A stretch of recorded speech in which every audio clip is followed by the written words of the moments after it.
Olá galerinha, tudo bem com vocês? Estamos aqui na nossa terceira aula de Sociologia e hoje o tema é Sociologia da Família. Vocês já estão acostumados, essas nossas conversas costumam ser divididas em 3 grandes momentos e no caso desse tema que eu selecionei para esse nosso encontro de hoje, nós temos aqui um primeiro momento em que eu vou oferecer para vocês algumas ideias importantes para a gente pensar esse tema da família numa perspectiva histórica. Numa segunda fase da nossa conversa, a gente vai arriscar uma definição do que é família, mas ao mesmo tempo em que faremos isso, vamos pensar esse conceito a partir de 3 perspectivas muito importantes para a gente imaginar um olhar sociológico sobre esse fato social, que são os aspectos econômicos, políticos e afetivos.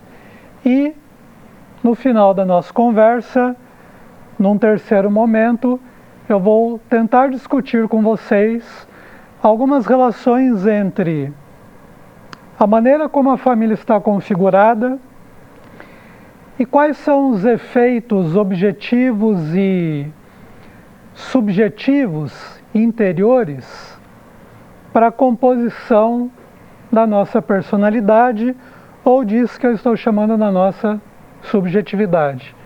E eu vou fazer isso daí a partir da leitura de um pequeno trecho de um filósofo sociólogo alemão chamado Georg Simmel e que está presente em um livro dele intitulado A Filosofia do Amor. Então, 3 momentos que eu quero que vocês venham comigo para essa discussão. Primeiro ponto, como eu falei para vocês, é que pensar a família a partir de um olhar sociológico é pensá-la obrigatoriamente numa perspectiva histórica. O que significa isso daí? Várias coisas, mas eu quero destacar algumas para vocês. A primeira delas é pensar a família no tempo. Isso daí significa prestar atenção em certas características, formatos e configurações de família que permanecem ao longo do tempo, permanecem ao longo da história, mas ao mesmo tempo a gente também precisa prestar atenção, obviamente, nas transformações pelas quais passam esse fato social que nós chamamos de família. E isso daí é justamente o momento em que a história como ciência, ela se encontra com a sociologia como ciência e as duas contribuem de uma maneira muito importante para uma compreensão um pouco mais complexa, mais vasta e mais detalhada sobre aquilo que a gente chama de família.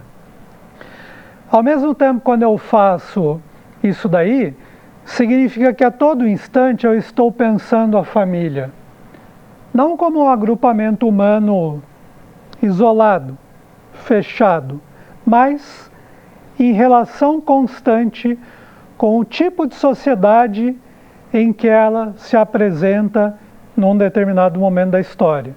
Isso é uma das marcas daquela imaginação sociológica que nós vimos na nossa primeira aula, né?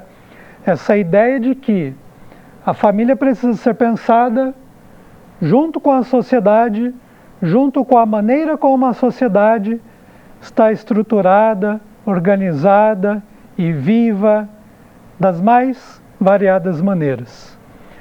Ao mesmo tempo, essa perspectiva histórica, ela também pode se desdobrar num outro tipo de comparação. E nesse caso, já uma comparação um pouco mais antropológica. O que significa isso daí? Significa não apenas pensar a família na seriação temporal da sociedade que deu origem a nós, mas imaginar todas as maneiras pelas quais os seres humanos estão no mundo.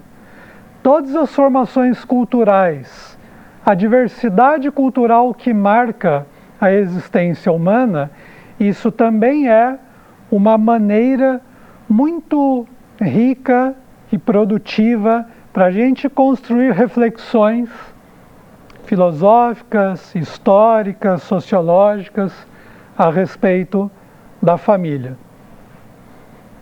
No caso da antropologia, a gente pode pensar em algumas questões como essas.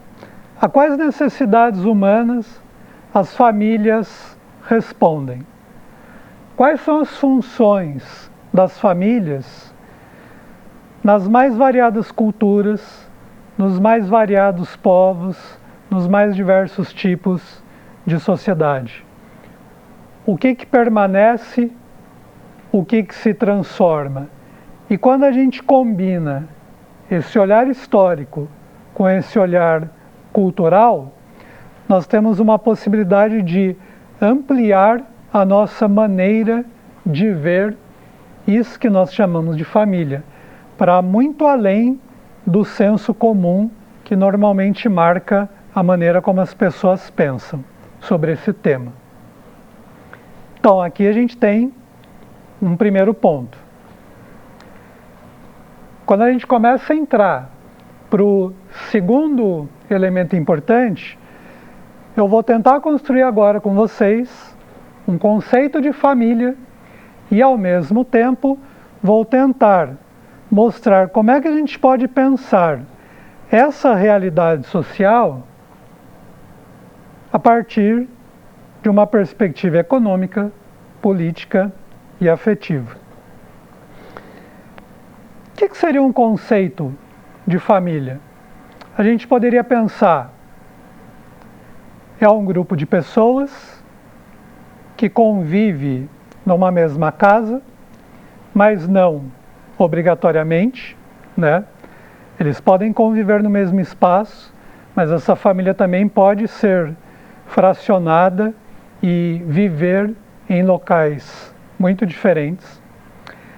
É um agrupamento humano de relações, de pessoas que têm obrigações mútuas entre si, principalmente do ponto de vista de proteção, de acolhimento, de convivência. Muitas vezes as famílias, elas crescem, elas dão à luz alguns filhos, e aí a gente coloca a questão do cuidado com essas crianças, e ao mesmo tempo, a partir daí, a gente pensa essa família como uma mediação entre indivíduo e sociedade, a partir da questão da educação, que também é um tema que a gente já viu em alguns de nossos encontros anteriores. O que eu quero dizer com isso daí? No momento em que uma criança, um bebê, nasce no interior de uma família, começa todo um processo educacional que é justamente um processo de formação dessa criança como um ser que vai receber marcas da sociedade em que ele nasceu e, ao mesmo tempo, uma formação que tem como um de seus objetivos transformar um bebê num ser autônomo, num ser capaz de prover a própria vida, desenvolver um olhar sobre si mesmo, sobre as outras pessoas, um ser capaz de dar conta de todas as questões que a vida e a existência coloca para cada um de nós. Esse processo de educação é um processo de formação de um ser social. Então, entre a sociedade e o indivíduo, a família pode ser pensada como um agrupamento ou uma instituição de mediação, de ligação entre essas duas instâncias. Bom, a partir do momento que eu ofereço para vocês esse conceito de família, e aí vocês podem usar esse conceito para problematizá-lo, colocar questões, dúvidas que vocês tenham, é importante que a gente considere a família a partir de 3 temas muito importantes. O primeiro deles é o quê? A economia. As famílias, elas são iguais ou diferentes do ponto de vista econômico. Então, em termos de uma classificação, de uma observação da maneira como uma família existe, acho que é muito importante a gente ter algumas ideias na nossa cabeça. Quantas pessoas trabalham nessa família? Quantas pessoas estão empregadas ou desempregadas? Qual é a renda dessa família? O que ela faz para sobreviver economicamente, para prover as necessidades às quais todos nós precisamos dar resposta se queremos sobreviver neste mundo. Então isso significa que não dá para pensar a família sociologicamente sem considerar as bases econômicas, os fundamentos econômicos que marcam a existência dessas pessoas e fazem com que algumas famílias se aproximem umas das outras ou sejam marcadas por assimetrias de ordem econômica, assimetrias de poder econômico. Então isso daqui é uma perspectiva muito importante para a compreensão de como uma família está organizada e como essa família funciona na sociedade maior e no interior dela mesma, no interior da casa, das relações familiares. Então esse é um ponto importante. O segundo elemento que a gente precisa considerar são aspectos políticos. E aí eu dividiria esses aspectos em 2 direções. A primeira delas é o quê? Tudo aquilo que acontece na família, a maneira como as pessoas se relacionam, pai com os filhos, com a esposa, a mãe com os filhos, agregados, a família mais extensa, ela pode ser pensada a partir de relações mais hierárquicas, em que o poder é distribuído de uma maneira desigual entre pais e filhos, ou a gente pode pensar relações um pouco mais democráticas, digamos assim, em que o poder e a educação não se faz tanto pela imposição ou pelo medo, mas por uma conversa constante e um pouco mais aberta entre pais e filhos, né? Isso daí significa o quê? Significa que essas relações de poder, elas também são um elemento muito importante para a gente fazer uma diferenciação entre as famílias.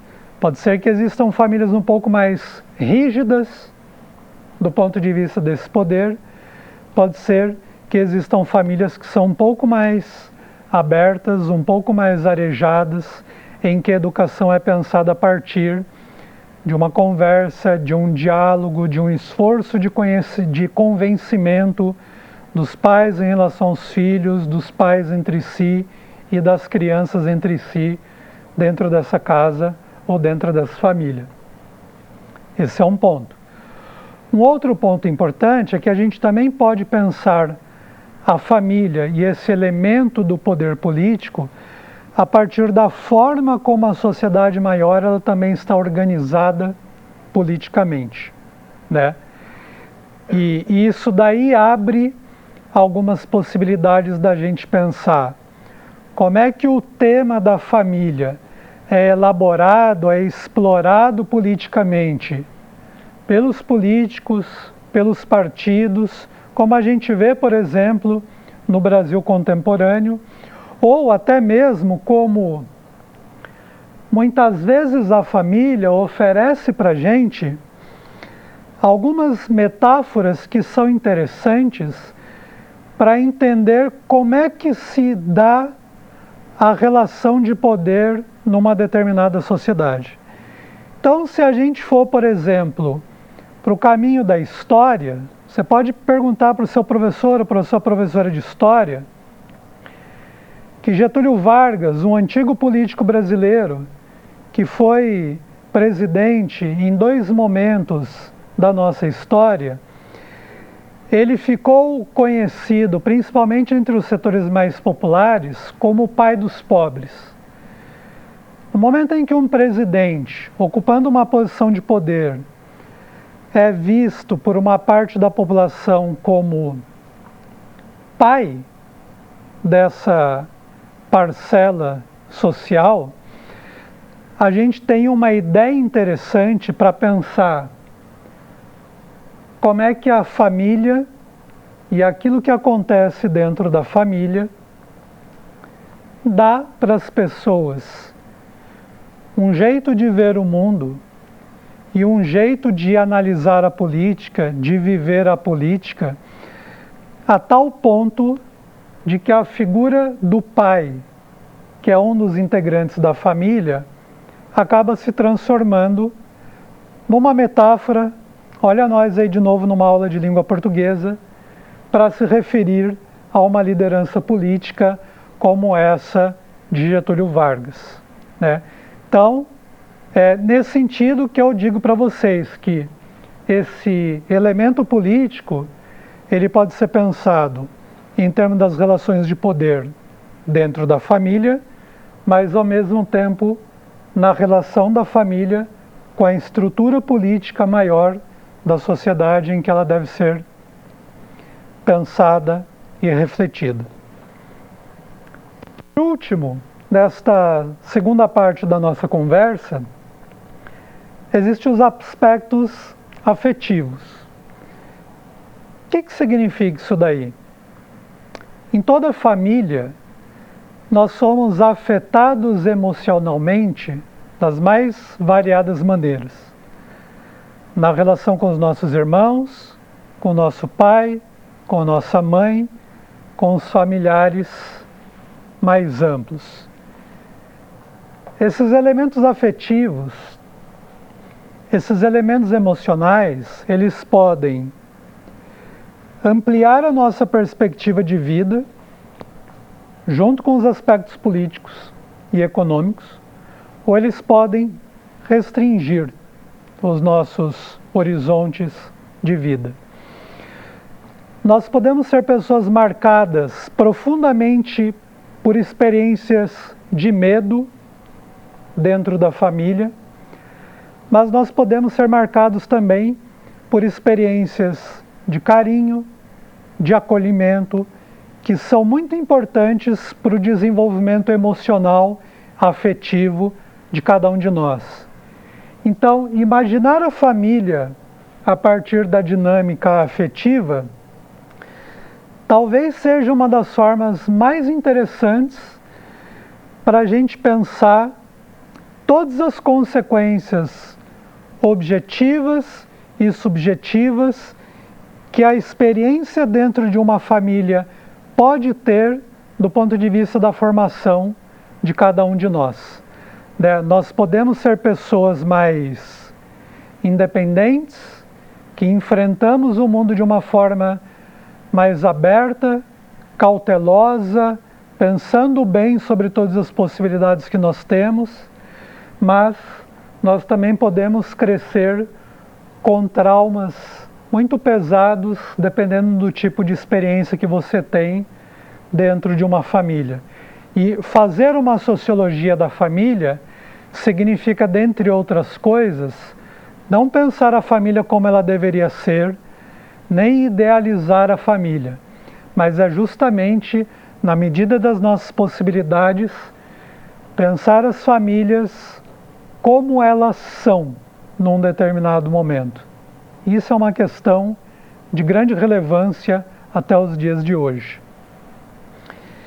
E aproveitando essa questão da subjetividade, nós chegamos finalmente ao terceiro momento da nossa conversa, que tem a ver com as mais variadas formas como as famílias estão configuradas e os efeitos dessa organização para a nossa subjetividade. Para encaminhar esse encerramento de aula, eu vou ali pegar um trecho do livro Filosofia do Amor, de um pensador alemão chamado Georg Simmel, e já volto aqui para ler e discutir com vocês. Então me espere um momento, já estou de volta daqui a pouquinho. É um pequeno trecho do Filosofia do Amor, do Simmel, e vocês vão ver qual a importância dele para esse tema que eu coloquei aqui.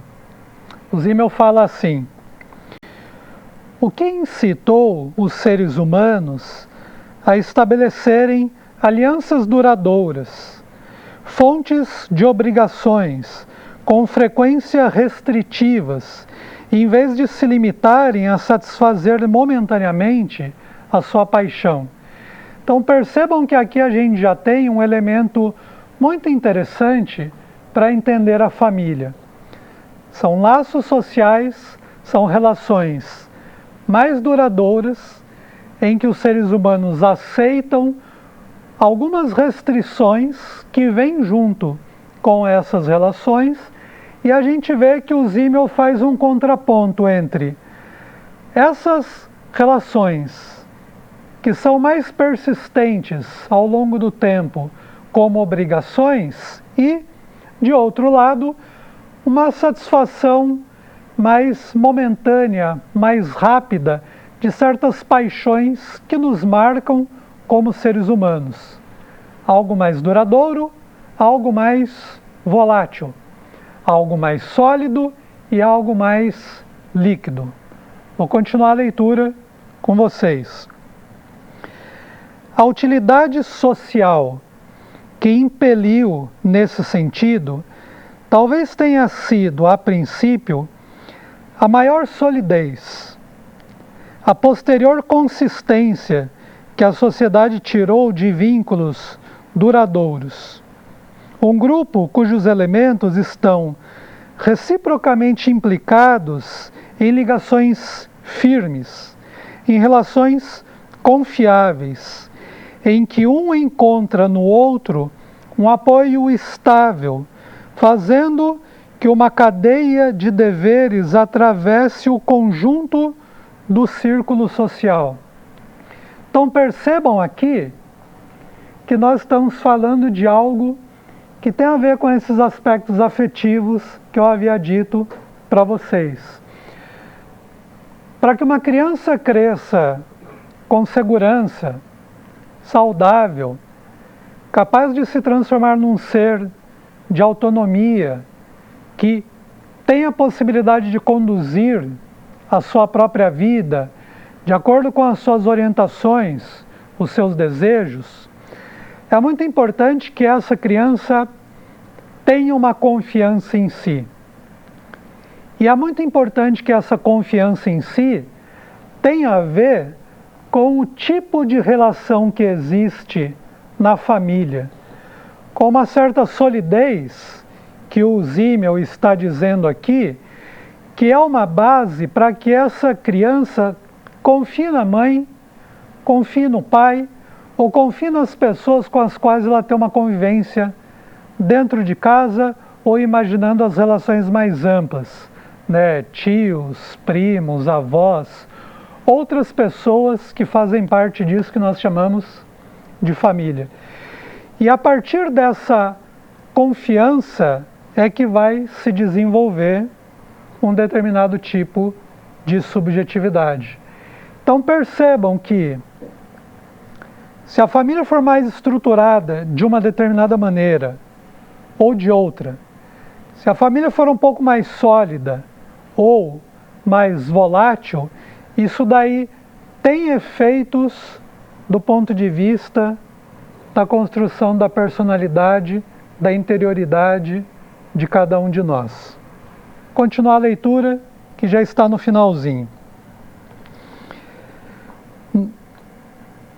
Tal grupo Revelar-se-á, portanto, na luta pela existência, no aspecto econômico, por exemplo, mais consistente e mais resistente do que outro, cujos elementos não conhecem deveres mútuos, mas unicamente vínculos momentâneos, arbitrários, que não cessam de rebentar em todos os sentidos. Então, a partir desse contraponto entre solidez e volatilidade, nós temos uma abertura interessante nesse texto do Simmel para pensar todo tipo de transformação pelas quais a família contemporânea passa. Dependendo da maneira como ela se configura, dependendo da forma como as pessoas dela se relacionam, dependendo das características econômicas e políticas dessa sociedade, e dependendo desse movimento dos afetos dentro de uma determinada família, a gente precisa pensar como é que ela responde a necessidades de formação, de educação e de subjetividade. Daí a ideia de que a família tem uma história e sempre está mergulhada numa determinada cultura.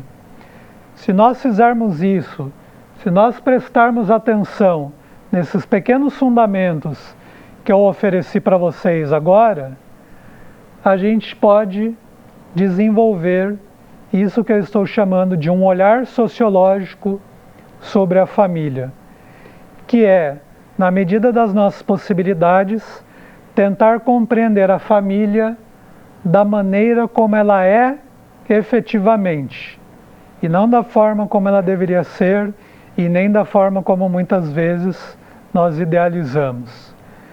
Espero que essa aula tenha contribuído para vocês, espero que produza reflexões. Se vocês tiverem dúvidas, procurem seus professores de filosofia, sociologia, história e também podem me procurar.